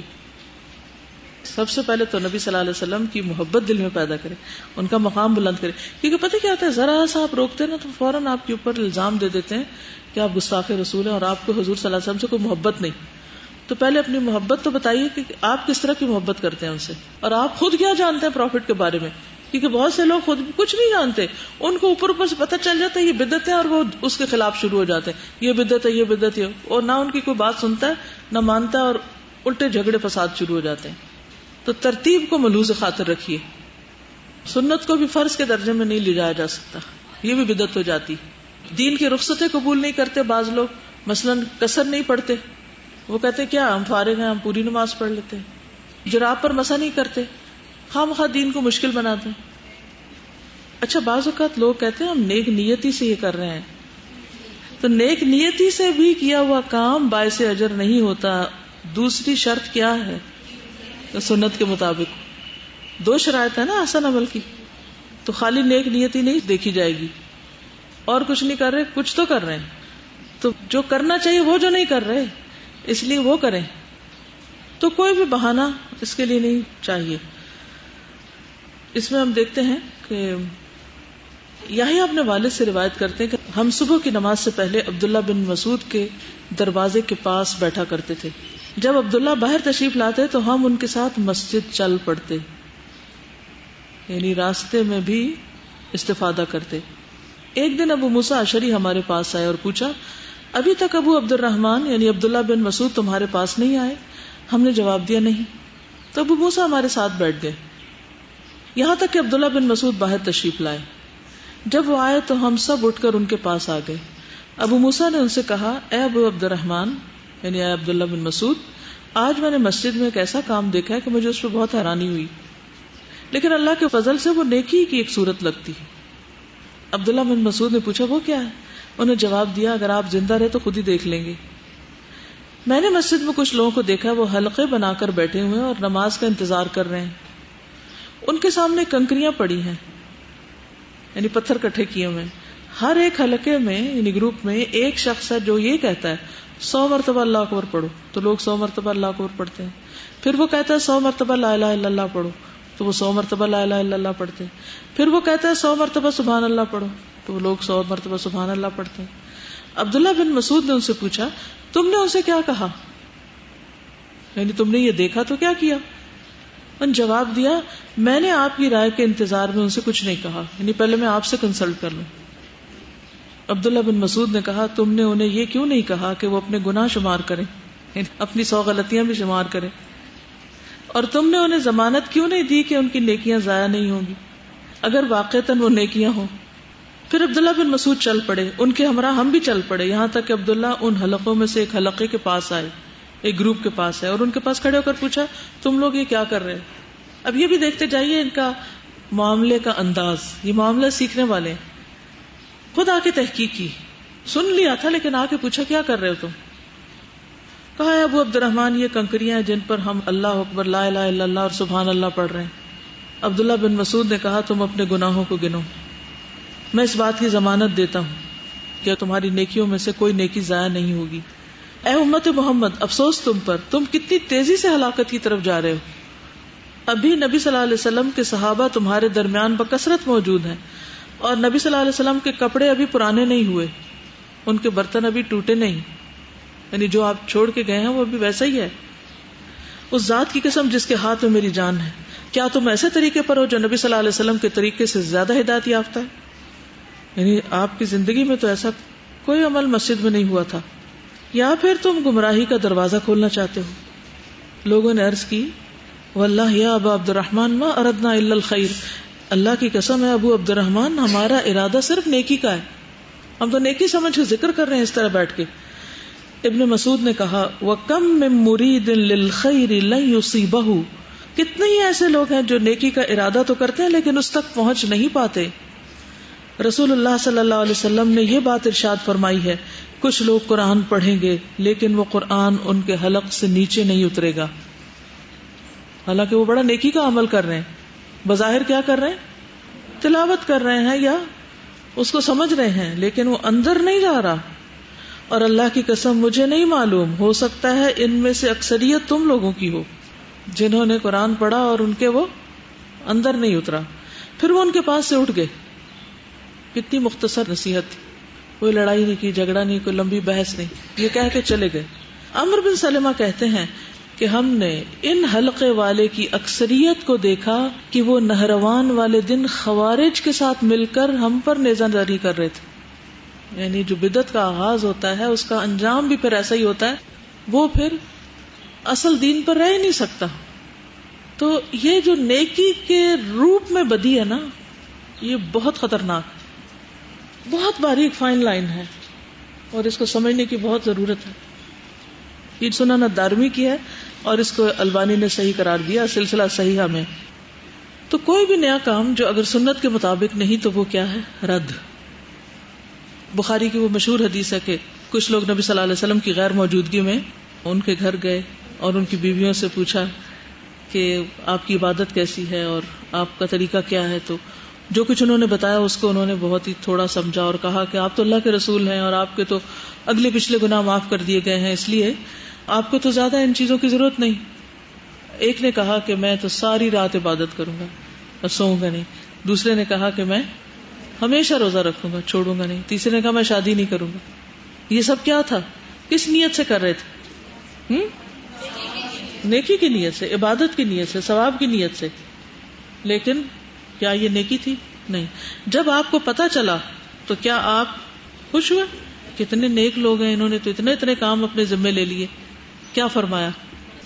آپ ناراض ہوئے، ممبر منگوایا، الصلاۃ جامعہ، 100 لوگوں کو اکٹھا کیا اور کہا کہ اللہ کی قسم، اللہ رب العالمین سے میں تم سب سے زیادہ ڈرنے والا ہوں، میں تم میں سب سے زیادہ متقی ہوں، لیکن اگر میں روزے رکھتا ہوں تو افطار بھی کرتا ہوں، نماز پڑھتا ہوں تو سوتا بھی ہوں اور نکاح بھی کرتا ہوں، جس نے میرے طریقے سے بے رغبتی کی وہ مجھ سے نہیں، من رغب عن سنتی فلیس منی۔ اتنا ہی دین کافی، اتنا ہی عمل کافی۔ اگر آپ کو مثلاً کوئی کچھ کرتا ہوا دکھائی دے نا اور آپ کو شک پڑے کہ یہ ٹھیک ہے یا نہیں، یا آپ نے دیکھا ہمیشہ سے لوگ آپ کے گھر میں کرتے چلے آ رہے اور آپ بھی انکانشیسلی ساتھ شامل ہیں، پھر یکایک آپ کو خیال آتا ہے کہ اس کو چیک کرنا چاہیے، تو پھر آپ کیا کریں گے؟ معلوم کریں گے کہ لیلۃ القدر کو نبی صلی اللہ علیہ وسلم نے کیا کیا تھا۔ آپ کو ایک تجسس لگ جائے گا، ایک علم کی طلب لگ جائے گی، اور آپ اس وقت تک چین سے نہیں بیٹھیں گے جب تک آپ کو سارا نہ پتہ چل جائے۔ پھر صرف پتہ نہیں چل جائے بلکہ یہ کہ اس کے سورسز چیک کریں گے کہ اوتھینٹک بھی ہیں یا نہیں، ایسی ادھر ادھر کی کتابوں سے جمع کر لیا ہے۔ آپ کو معلوم ہے کہ ایک نفل نماز کی تحقیق کے لیے لوگ سینکڑوں میل سفر کرتے تھے۔ ایک زمانہ وہ تھا کہ میں اس سے جا کے پوچھوں جس نے نبی صلی اللہ علیہ وسلم سے سن رکھا ہو یا آپ کے کسی صحابی سے سن رکھا ہو کہ وہ مجھے وہ طریقہ بتائے۔ لوگ اتنا زیادہ احتیاط برتنے والے بھی تھے۔ آج ہمارے اوپر کتابوں کے ڈھیر لگے ہوئے ہیں، لیکن ہمارے پاس فرصت ہی نہیں کہ ہم اصل کو چیک کریں۔ تو جب بھی کوئی بتائے نیکی کا کام تو ذرا سا تکلیف کر کے اس کو مزید آگے دیکھنے کی کوشش کریں۔ اب یہ انہوں نے سوال کیا کہ 20 تراویح ہے کہ 8 ہے. ٹھیک ہے, اچھا میں نے سے کہا کہ پڑھ کے آئیے کہ جس نے 8 کہا وہ کیا دلیل دیتا ہے اور جس نے 20 کہا وہ کیا دلیل دیتا ہے. دونوں کی دلیل کو پڑھیے اور آپ بہت آسانی سے فیصلہ کر لیں گے. کسی کی میری تیری بات پہ جانے کی ضرورت ہی نہیں ہے. دل بھی ایک مفتی ہوتا ہے, وہ اندر سے بول اٹھتا ہے کہ ٹھیک نہیں, دع ما یریبک الی ما لا یریبک, جو چیز تمہیں شک میں ڈال دے اسے چھوڑ دو, تعویلیں نہ دو اس کو, کیونکہ الاثم ما حاک فی نفسک, گناہ وہ ہے جو تمہارے دل میں کھٹک جائے, وکرہت ان یطلع علیہ الناس, اور تم ناپسند کرو کہ لوگوں کو پتہ چلے, یہ بات اچھی نہ لگے تم کو. تو معیار ہونے چاہیے نا کہ کیا صحیح اور کیا غلط ہے, اس کا پتہ ہونا چاہیے. آگے چلتے ہیں.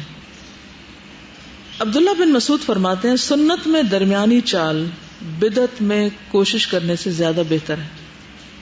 یعنی بدعت میں تھکنے سے بہتر ہے کہ تھوڑی سی سنت اختیار کر لی جائے. اور دین جو ہے وہ خواہشات پر عمل کرنے کا نام نہیں. دین خواہشات پر عمل کرنے کا نام نہیں. قرآن مجید سورۃ القصص 50 میں آتا ہے وَمَنْ أَضَلُّ مِمَّنِ اتَّبَعَ هَوَاهُ بِغَيْرِ هُدًى مِّنَ اللَّهِ, اور اس سے زیادہ گمراہ کون ہو سکتا ہے جو اللہ کی ہدایت کو چھوڑ کر محض اپنی خواہش کے پیچھے لگاؤ. سورۃ صاد 26 میں آتا ہے وَلَا تَتَّبِعِ الْهَوَىٰ فَيُضِلَّكَ عَن سَبِيلِ اللَّهِ, اور خواہش نفس کی پیروی نہ کرنا ورنہ یہ بات تمہیں اللہ کی راہ سے بہکا دے گی. سورۃ فاطر آیت 8 میں آتا ہے افمن زین له سوء عمله فرآہ حسنا, کتنی زبردست آیت ہے یہ. فإن اللہ یضل من یشاء ویہدی من یشاء, بھلا جس شخص کا برا عمل خوشنما بنا دیا جائے اور وہ اسے اچھا سمجھنے لگے برے عمل کو, اللہ تعالیٰ اسی طرح جسے چاہتا ہے گمراہ کرتا ہے, جسے چاہتا ہے ہدایت دیتا ہے. آتا نا قل هل ننبئکم بالاخسرین اعمالا الذین ضل سعیہم فی الحیاۃ الدنیا وہم یحسبون انہم یحسنون صنعا. اب یہ فی الحیات الدنیا سے مراد کیا کہ دنیا کی خواہشات اور اپنی مرضی کا دین گھڑ کے اسی میں گم ہے, اصل کو دیکھتے ہی نہیں. پھر اسی طرح یہ ہے کہ اہل بدعت سے بھی اپنے آپ کو بچانا چاہیے. قرآن مجید میں آتا ہے وقد نزل علیکم فی الکتاب ان اذا سمعتم آیات اللہ یکفر بها ویستہزأ بها فلا تقعدوا معهم حتی یخوضوا فی حدیث غیرہ انکم اذا مثلهم. اللہ تعالیٰ اپنی کتاب میں یہ حکم پہلے نازل کر چکا ہے کہ جب تم سنو کہ آیات الہی کا انکار کیا جا رہا ہے اور ان کا مذاق اڑایا جا رہا ہے تو وہاں ان کے ساتھ مت بیٹھو. کیوں, کیا ہوگا ورنہ پھر اس کی جھجک اتر جائے گی. حتیٰ کہ لوگ کسی دوسری بات میں لگ جائیں, عادات میں لگ جائیں, عبادات کے ایسے طریقے چھوڑ کے, تو ٹھیک ہے, ورنہ تم بھی اس وقت انہی جیسے ہو جاؤ گے, انہی میں شمار ہوگے. نبی صلی اللہ علیہ وسلم نے فرمایا آخر زمانے میں جھوٹے دجال لوگ ہوں گے, تمہارے پاس ایسی حدیثیں لائیں گے جن کو نہ تم نے نہ تمہارے آباء و اجداد نے سنا ہوگا. تم ایسے لوگوں سے بچتے رہنا, کہیں وہ تمہیں گمراہ اور فتنے میں مبتلا نہ کر دیں. اب اس کا یہ معنی نہیں کہ کم علمی کی وجہ سے اگر ہم نے کوئی حدیث نہیں سنی ہوئی تو وہ کسی نے سنائی تو وہ ہمیں کوئی بدعت کی طرف لے جا رہا ہے. اس کا مطلب یہ ہے کہ گھڑ کے لا رہا ہے, اصل ہے ہی نہیں. دیکھیے بدعت اور سنت میں فرق کیا ہے, سنت کی اصل ہے اور بدعت کی اصل کوئی نہیں. تو یہاں جھوٹی حدیثیں مراد ہیں جو اپنے موقف کو ثابت کرنے کے لیے لوگ بعض اوقات گھڑ لیتے ہیں. کوئی محنت نہیں کرتا کہ جو صحیح بات جانتے ہیں وہ تھوڑی سی تکلیف زیادہ کریں, ذرا دن رات محنت کریں اور میڈیا پہ جا کے کچھ کریں. جب آپ خود کچھ نہیں کرتے تو پھر جو کر رہے ہیں ان کو کرنے دیں, ٹھیک ہے نا.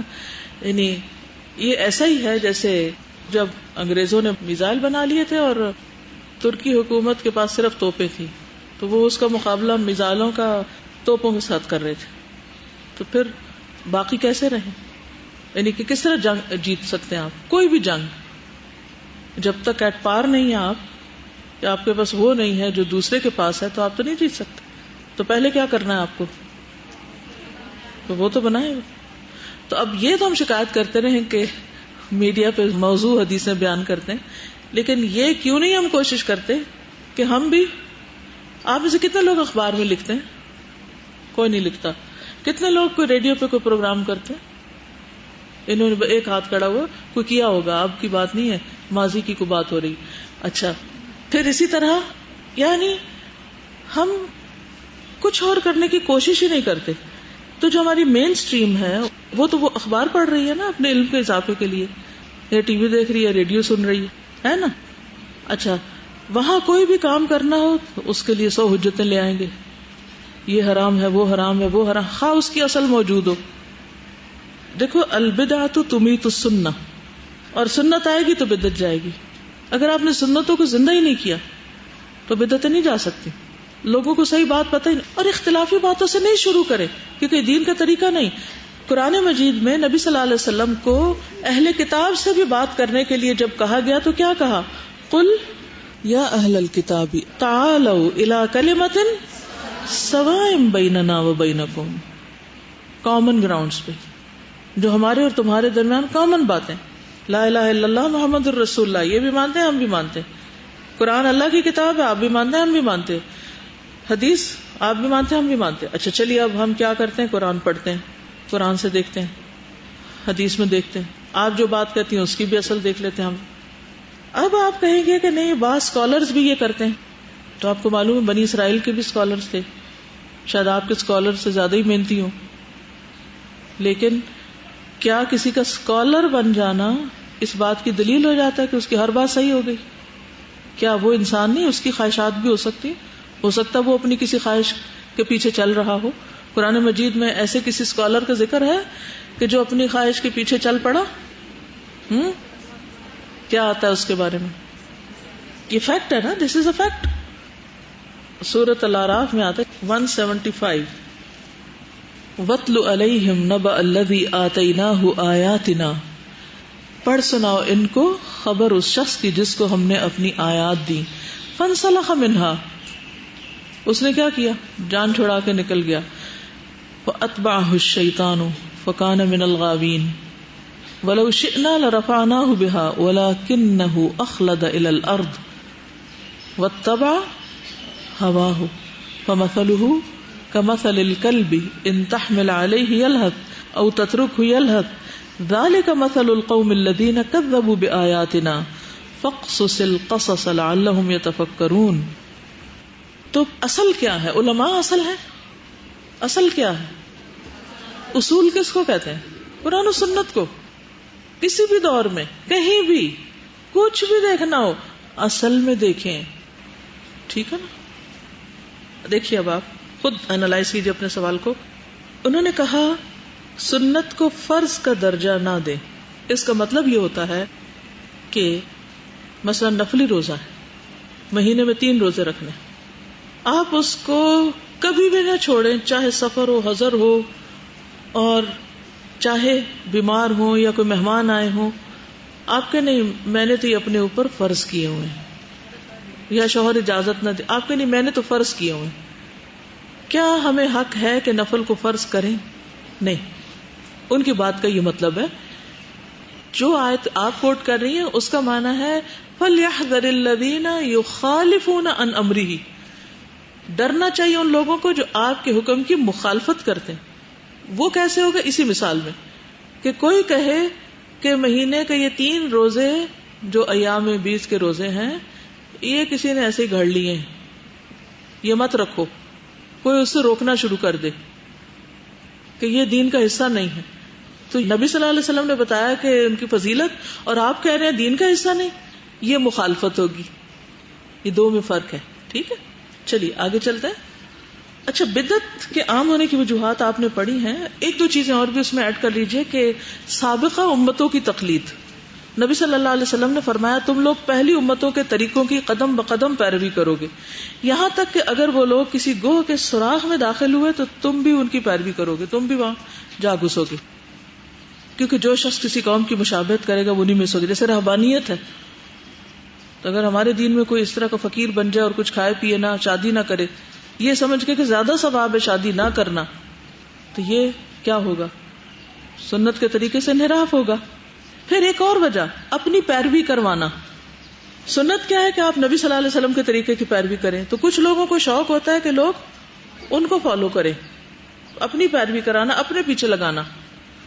معاذ رضی اللہ عنہ کہتے ہیں تمہارے بعد بہت فتنے ہوں گے, مال بہت بڑھ جائے گا, قرآن کھول کر عام کر دیا جائے گا، حتیٰ کہ مومن، منافق، مرد، عورتیں، چھوٹا بڑا، غلام آزاد، سبھی اسے حاصل کریں گے. یعنی علم بہت بڑھ جائے گا اس طرح. اور ایسا ہوگا کہ کہنے والا کہے گا لوگوں کو کیا ہوا میری پیروی نہیں کرتے حالانکہ میں نے قرآن پڑھ رکھا ہے. لوگوں کو کیا ہوا کہ میری پیروی نہیں کرتے حالانکہ میں نے قرآن پڑھا ہوا ہے. اب اگر کسی خاندان میں کوئی ایک لڑکی نے پڑھ لیا اور وہ یہ چاہے کہ لوگ اس کے طریقے پہ چلے تو اسے اپنے طریقے پہ نہیں چلانا. اسے کس چیز کی طرف دعوت دینی ہے؟ دعوت اللہ. لوگوں کو کس سے جوڑنا ہے؟ اللہ سے جوڑنا ہے. یہ اصل دین کی دعوت. تمام پیغمبروں نے کیا کیا؟ ان اعبدوا اللہ. ٹھیک ہے. اچھا وہ کہے گا یہ لوگ اس وقت تک میری پیروی نہیں کریں گے حتیٰ کہ میں ان کے لیے کوئی نئی اختراع کروں. یعنی میرے فین نہیں بن رہے، مجھے کوئی نئی چیز دین میں لانی چاہیے. چنانچہ تم اپنے آپ کو اس کی بدعت سے بچائے رکھنا. اس کی بدعت دلالت اور گمراہی ہوگی. کرسچینٹی میں بگاڑ کس وجہ سے آیا؟ اسی وجہ سے آیا نا کہ جب ان کی تبلیغ مختلف علاقوں میں گئی تو جس علاقے میں گئی انہوں نے اس لوکل کلچر کو دین کا حصہ بنا لیا اور اس طرح اصل شکل دین کی کچھ سے کچھ بن گئی کہ اس علاقے کے لوگ ڈانس پسند کرتے ہیں لہٰذا کوئی ایسا ڈانس دین میں ڈال دو کہ جس سے لوگ اسلام کی طرف آ جائیں. تو پھر وہ اسلام کی طرف نہیں آ رہے، وہ دراصل اپنی خواہشات کی پیروی کر رہے ہیں. وہ وہاں ان کو اس شکل میں مل رہی تھی، یہاں اس شکل میں مل گئی تو اصل دین تو پیچھے ہی رہ گیا. پھر کیا فائدہ اس کا؟ پھر غلوب ایک وجہ ہوتی. غلوب کیا ہوتا ہے؟ یا اہل الکتاب لا تغلوا فی دینکم، اے اہل کتاب اپنے دین میں غلوب نہ کرو. ایاکم والغلوب، دین میں غلوب سے بچو کیونکہ تم سے پہلے لوگ دین میں غلوب کی وجہ سے ہلاک ہوئے تھے. غلوب ہوتا ہے دین میں اضافہ ہی کی ایک شکل، یعنی حد سے بڑھنا. اب بدعت کے چند نقصان، اگر نقصان پتہ چل جائے تو پھر بھی شاید باز آ جائے.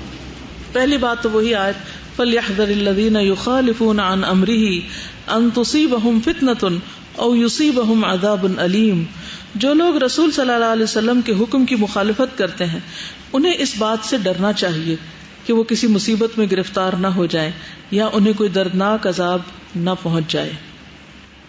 پھر یہ یاد رکھیں کہ بدعت بدترین گناہ ہے. خواہ وہ نیکی کا کام ہے لیکن وہ گناہ ہے. نبی صلی اللہ علیہ وسلم نے فرمایا، ہر خطبہ میں فرماتے تھے فَإِنَّ خَيْرَ الْحَدِيثِ كِتَابُ اللَّهِ وَخَيْرُ الْهَدْيِ هَدْيُ مُحَمَّدٍ وَشَرُّ الْأُمُورِ مُحْدَثَاتُهَا وَكُلُّ مُحْدَثَةٍ بِدْعَةٌ وَكُلُّ بِدْعَةٍ ضَلَالَةٌ وَكُلُّ ضَلَالَةٍ فِي النَّارِ. کہ حمد و ثنا کے بعد بہترین بات اللہ کی کتاب ہے اور بہترین سیرت محمد صلی اللہ علیہ وسلم کی سیرت ہے، اور سارے کاموں میں بدترین کام نئے نئے طریقے ہیں اور ہر نیا طریقہ بدعت ہے اور ہر بدعت گمراہی ہے. بدعتی پر لعنت اور بدعتی کے حمایتی پر بھی لعنت کی گئی ہے. صحیح بخاری کی روایت ہے نبی صلی اللہ علیہ وسلم نے مدینہ منورہ کو اس جگہ سے اس جگہ تک حرم قرار دیا تھا اور فرمایا تھا جو شخص یہاں کوئی بدعت ایجاد کرے یا کسی بدعتی کو ٹھکانہ دے اس پر اللہ، فرشتوں اور تمام لوگوں کی لعنت. رسول اللہ صلی اللہ علیہ وسلم نے فرمایا جس نے بدعت ایجاد کی پھر اس پر عمل کیا گیا تو اس پر ان عمل کرنے والوں کے برابر وبال ہوگا. یعنی اگر کسی نے دین میں بدعت ایجاد کی جو اس کو فالو کر رہا ہے سب کا گناہ موجد پہ آئے گا اور ان کے وبال میں کچھ بھی کمی نہ کی جائے گی. امام مالک کہتے ہیں جو یہ سمجھے کہ دین میں اچھی بدعت درست ہے تو گویا اس نے یہ سمجھا کہ محمد صلی اللہ علیہ وسلم نے پیغام رسالت میں خیانت کی ہے. کچھ بھول گئے تھے، کچھ چھوڑ گئے، کیونکہ اللہ کا فرمان ہے آج کے دن میں نے تمہارا دین تمہارے لیے مکمل کر دیا اور اپنی نعمت کو تم پر تمام کر دیا. پھر یہ کہ بدعت سنت کو ختم کر دیتی ہے. حسان بیان کرتے ہیں کہ جو بھی قوم اپنے دین میں نئی بدعت ایجاد کرتی ہے اللہ تعالیٰ ان میں سے اس بدعت جیسی سنت کو اٹھا لیتا ہے اور پھر اسے دوبارہ ان لوگوں کے پاس قیامت تک نہیں لوٹاتا. کتنی بڑی خیر سے لوگ محروم ہو جاتے ہیں. اتنا ڈرنے کی ضرورت ہے. نبی صلی اللہ علیہ وسلم نے فرمایا مدینہ منورہ حرم ہے، جو شخص اس میں کوئی بدعت ایجاد کرے یا بدعتی کو ٹھکانہ دے اس پر اللہ کی، فرشتوں کی، تمام لوگوں کی لعنت ہے. قیامت کے دن اللہ اس سے کوئی فرض یا نفلی عبادت قبول نہ کرے گا. اچھا عام جگہوں پر بھی بدعت کی ممانعت ہے، لیکن مدینہ میں بدعت کی ایجاد اور زیادہ بری کیوں؟ کیونکہ اس طرح تو دین مکس اپ ہو جائے گا نا. پھر یہ ہے کہ بدعت امت میں تفرقے کا باعث ہے. یہ جو بہت فرقہ واریت ہے، اس کی اصل وجہ کیا ہے؟ بدعات ہے. اگر سب اصل دین پہ ہوتے تو ایک ہی ہوتے. قرآن مجید میں آتا ہے ان الذین فرقوا دینہم وکانوا شیعا لست منہم فی شیء انما امرہم الی اللہ ثم ینبئہم بما کانوا یفعلون. جن لوگوں نے اپنے دین میں تفرقہ ڈالا اور کئی فرقے بن گئے، ان سے آپ کو کچھ سروکار نہیں، ان کا معاملہ اللہ کے سپرد ہے، پھر وہ خود ہی انہیں بتلا دے گا کہ وہ کن کاموں میں لگے ہوئے ہیں. پھر بدعت ہلاکت کا باعث ہے.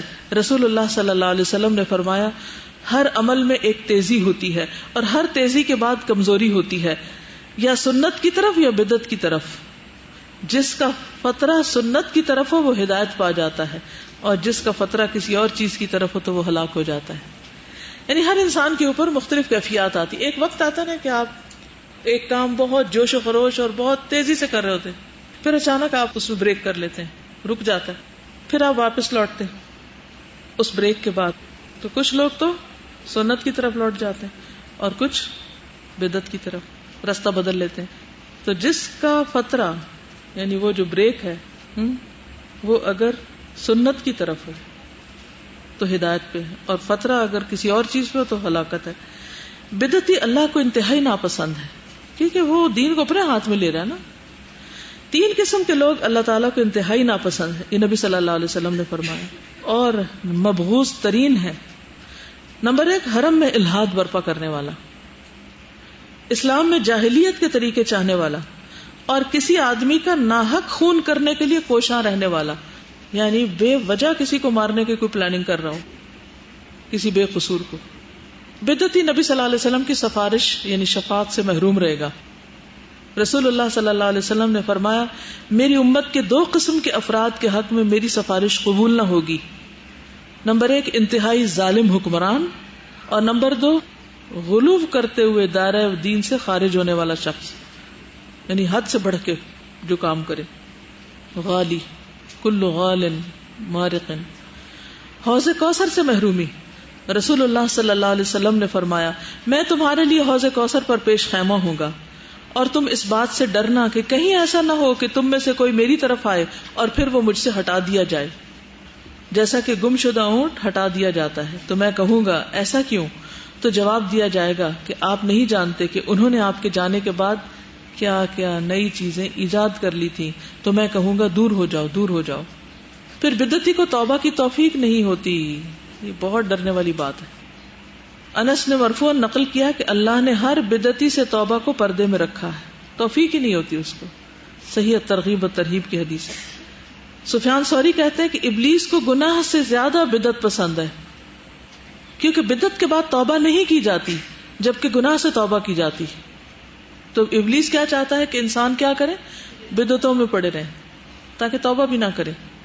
بدعتی اللہ اور رسول پر جھوٹ باندھتا ہے جو عظیم گناہ ہے. وَلَوْ تَقَوَّلَ عَلَيْنَا بَعْضَ الْأَقَاوِيلِ لَأَخَذْنَا مِنْهُ بِالْيَمِينِ ثُمَّ لَقَطَعْنَا مِنْهُ الْوَتِينَ. اگر وہ رسول خود کوئی بات گھڑ کر ہمارے ذمہ لگا دیتا تو ہم اس کا دایاں ہاتھ پکڑ لیتے، پھر اس کی رگے گردن کاٹ ڈالتے. تو اللہ کے رسول صلی اللہ علیہ وسلم کو بھی اپنے پاس سے دین میں کوئی چیز ڈالنے کی اجازت نہیں. کہا یہ کہ آپ کے بعد کوئی اور ڈالے. نبی صلی اللہ علیہ وسلم نے فرمایا من تعمد علیہ کذبا فلیتبوأ مقعدہ من النار. جو جان بوجھ کے مجھ پر کوئی چیز باندھے اس کو چاہیے کہ اپنا ٹھکانہ جہنم میں بنا لے. بدعتی شخص سے روایت اور شہادت نہیں لی جا سکتی. محدثین، فقہاء اور اصولیوں کا اجماع ہے کہ ایسا بدعتی جس کی بدعت اسے کافر بنا دے اس کی روایت قبول نہ کی جائے گی، اور خاص طور پر اگر وہ بدعت کی طرف دعوت دے رہا ہو. ابن سیرین کہتے ہیں کہ پہلے لوگ اسناد کی تحقیق نہیں کرتے تھے. اسناد کی تحقیق کا مطلب کیا کہ ریفرنس نہیں مانگتے تھے کہ کوئی بات کو پیش کرتا تھا. لیکن جب دین میں بدعات اور فتنے داخل ہو گئے تو لوگوں نے کہا کہ اپنی اپنی سند بیان کرو، ہاتھوں برہانکم. بس جس حدیث کی سند میں اہل سنہ راوی دیکھتے تو اس کی حدیث لے لیتے، اگر سند میں اہل بدعت راوی دیکھتے تو اس کو چھوڑ دیتے. یعنی بدعتیوں کی حدیث بھی نہیں لیتے تھے. بدعتی کا فہم بھی الٹا ہوتا ہے، اس کو بات الٹے طریقے سے سمجھ آتی ہے. وہ گناہ کو نیکی اور نیکی کو گناہ سمجھتا ہے. اسی طرح بدعت کو سنت اور سنت کو بدعت سمجھتا ہے. حذیفہ بن یمان کہتے ہیں کہ اللہ کی قسم بدعات ضرور پھیلیں گی، یہاں تک کہ اگر کوئی بدعت چھوڑ دی جائے تو لوگ کہیں گے سنت چھوڑ دی. بدعتی اللہ کے ذکر سے اعراض کرنے والا ہوتا ہے. بدعتی شخص اپنی بدعت میں وقت لگا کر اللہ کا مسنون ذکر چھوڑ دیتا ہے. دوران بدعت اکثر نمازوں میں تاخیر کر دیتا ہے. یعنی جب آپ غیر ضروری چیزیں کریں گے تو کیا ہوگا؟ نمازیں لیٹ پڑیں گے. صحابہ کا نیکی اور بدعت میں تمیز کر لینا. مجاہد کہتے ہیں کہ میں اور عروہ بن زبیر مسجد نبوی میں داخل ہوئے. وہاں عبداللہ بن عمر رضی اللہ عنہما حضرت عائشہ کے حجرے کے پاس بیٹھے ہوئے تھے. کچھ لوگ مسجد نبوی میں اشراق کی نماز پڑھ رہے تھے. انہوں نے بیان کیا کہ ہم نے عبداللہ بن عمر سے ان لوگوں کی اس نماز کے متعلق پوچھا تو انہوں نے کہا بدعت ہے. اچھا، مسجد نبوی میں اشراق کی نماز پڑھ رہے تھے، یعنی مسجد میں لازم نہیں ہے کہ گھر سے آپ مسجد آئیں اشراق پڑھنے کے لیے. کیا کرنا چاہیے؟ فرض نماز بس لازم ہے وہاں پڑھنا. حذیفہ کہتے ہیں ہر وہ عبادت جو رسول اللہ صلی اللہ علیہ وسلم کے صحابہ نے نہیں کی تم بھی نہ کرو. سیدھی سی بات، کتنی سمپل چیز ہے. جو صحابہ نے نہیں کیا تم بھی نہ کرو. ابن سیرین کہتے ہیں اہل الاہواء کے ساتھ مت بیٹھو، نہ ان کے ساتھ بحث کرو، نہ ان کی باتیں سنو. ابو قلابہ کہتے ہیں مجھے اندیشہ ہے کہ وہ لوگ تمہیں بھی گمراہی پہ نہ ڈال دیں یا تم پہ دین میں چیزیں خلط ملط نہ کر دیں جن کو تم پہچانتے ہو. امام مالک کے پاس جب اہل الاہواء میں سے کوئی آتا تو اسے کہتے میں اپنے دین میں واضح دلیل پر ہوں لیکن تم شک پر ہو، جاؤ اپنے جیسے کسی شکی کے پاس اور اس سے جھگڑا کرو، مجھ سے مت جھگڑو. یعنی میں جو کچھ کر رہا ہوں دلیل کے ساتھ کر رہا ہوں اور تمہارے پاس دلیل نہیں ہے، تو جن باتوں کی کوئی دلیل نہیں ہے ان میں جھگڑے کی ضرورت نہیں، جاؤ اپنے جیسے کسی کے پاس جا کے جھگڑو.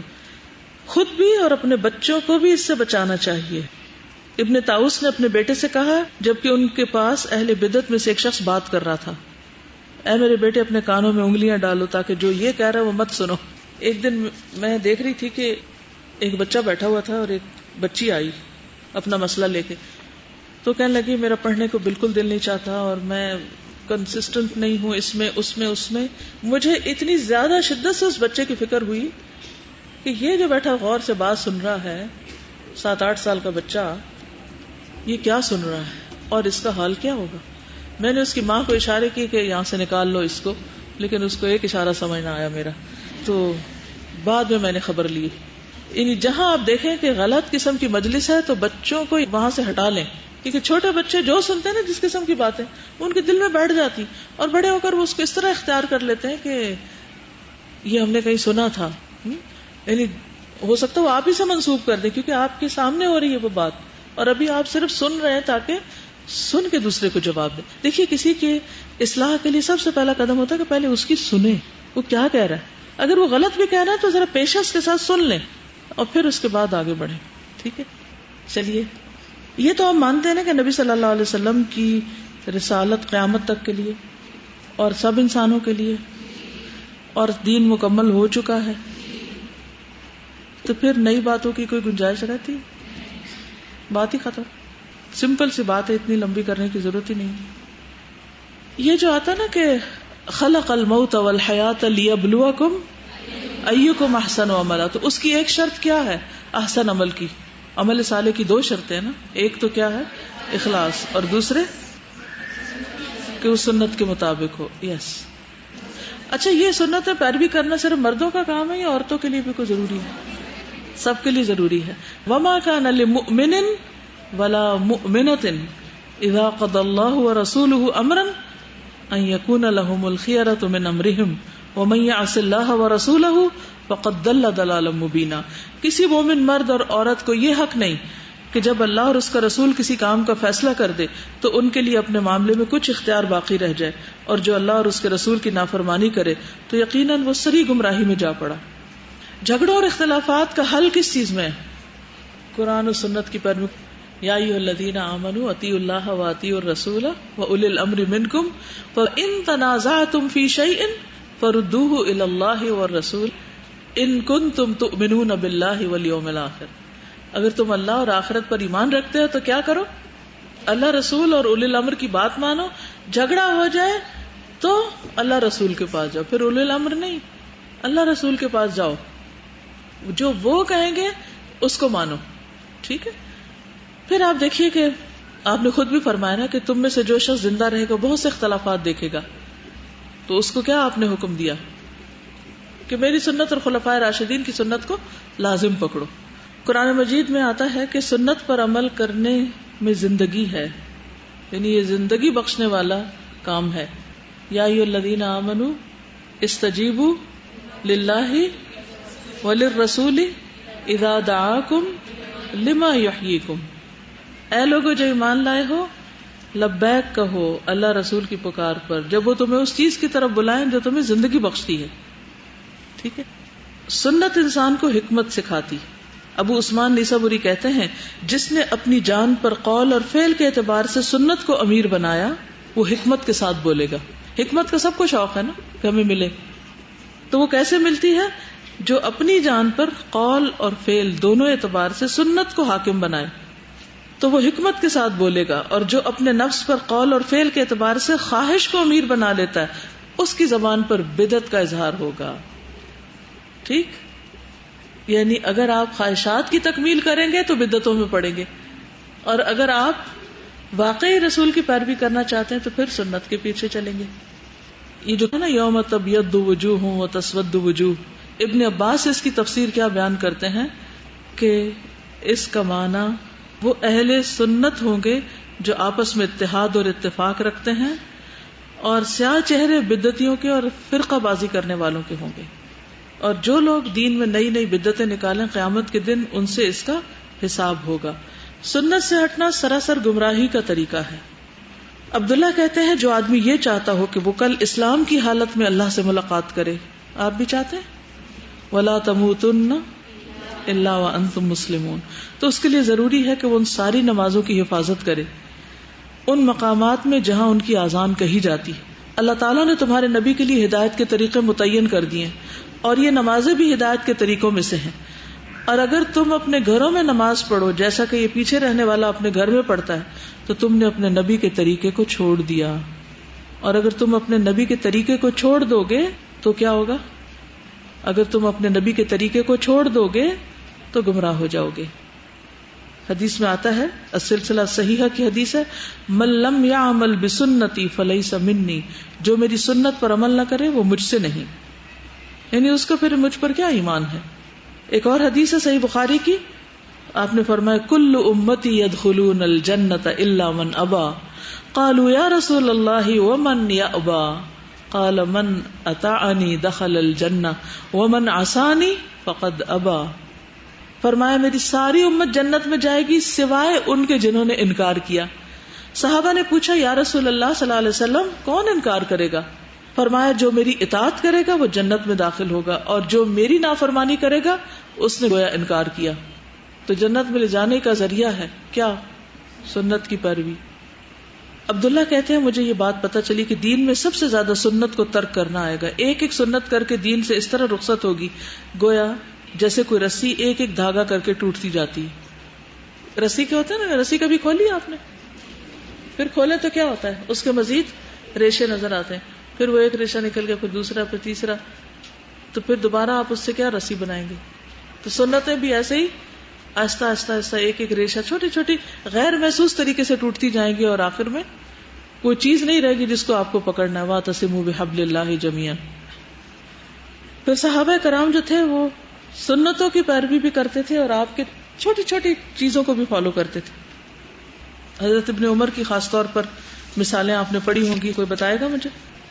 بٹن کھول دیتے تھے، ایک حدیث بیان کرتے، اور خاص رستے سے گزرتے تھے، ادھر جا کے رکتے تھے، پھر چلتے تھے. جب بلال نکلے تھے خانہ کعبہ سے پوچھا کہاں نماز پڑھی تھی، یعنی ہر چیز میں پیروی کرتے تھے. چلیے، کیا عیسائیوں نے کوئی بدعت ایجاد کی تھی؟ کسی ایک بدعت کا نام بتائیے.